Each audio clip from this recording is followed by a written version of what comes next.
Isolation is the separation from any and all living things, including oneself. When someone is truly isolated from reality, they are maybe physically here, but they're not mentally here.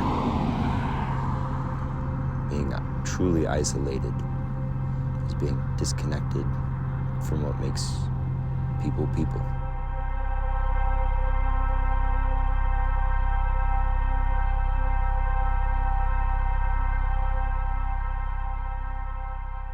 The way I felt isolation is different from the way you feel isolation, the way a person up there on that mountain feels isolation.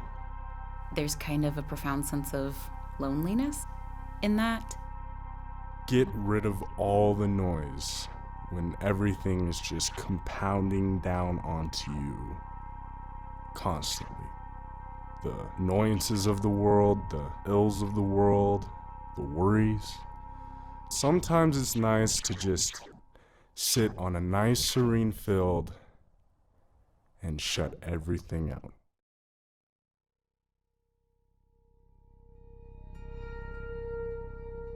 When I first got to America, I was very mentally and physically isolated, but once I got to learn more English, I felt more, mentally isolated because I didn't think people really saw me.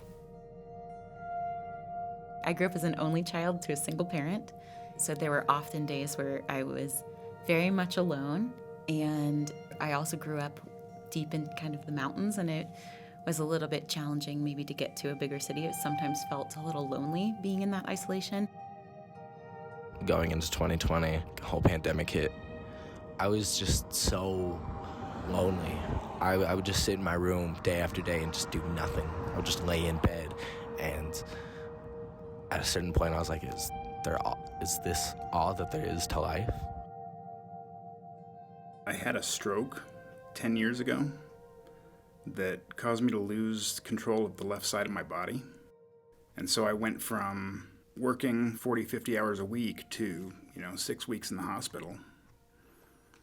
Then about 3 months after the stroke, I started getting seizures from the scar tissue, so I couldn't drive anymore. Fire, internal fire that burns you out from your passions, your creativity, your goals.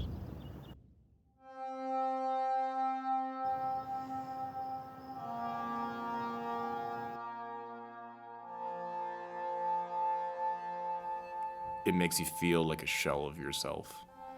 You can see the frame, but it's just like an empty...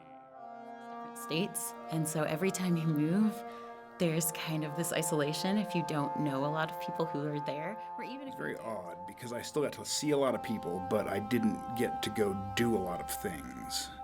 Kind of starts to wear on you. To be isolated and think it's a bad thing and slowly move away from your friends and hate. I lost a lot of the people that I would call my closest friends in that time. Just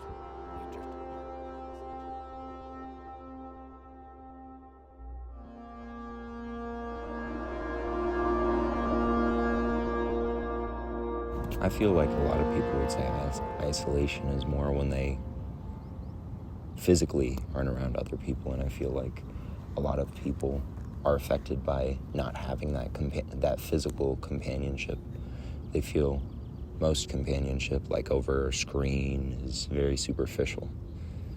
The superficiality of it all is just a component of the isolation, they would call it. I would call it solitude.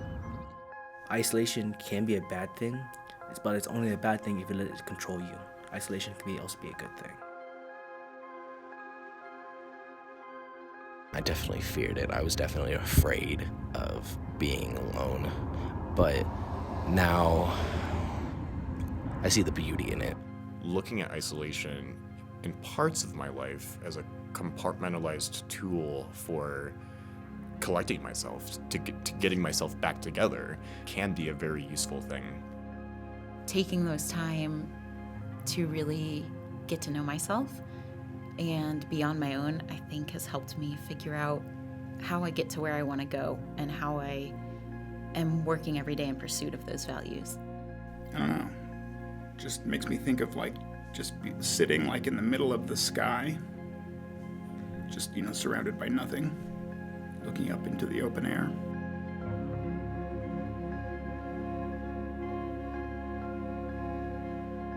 I feel like understanding yourself is the biggest tool to get to the point where isolation can start becoming more and more and more null and void, to the point where you seek peace in your own solitude.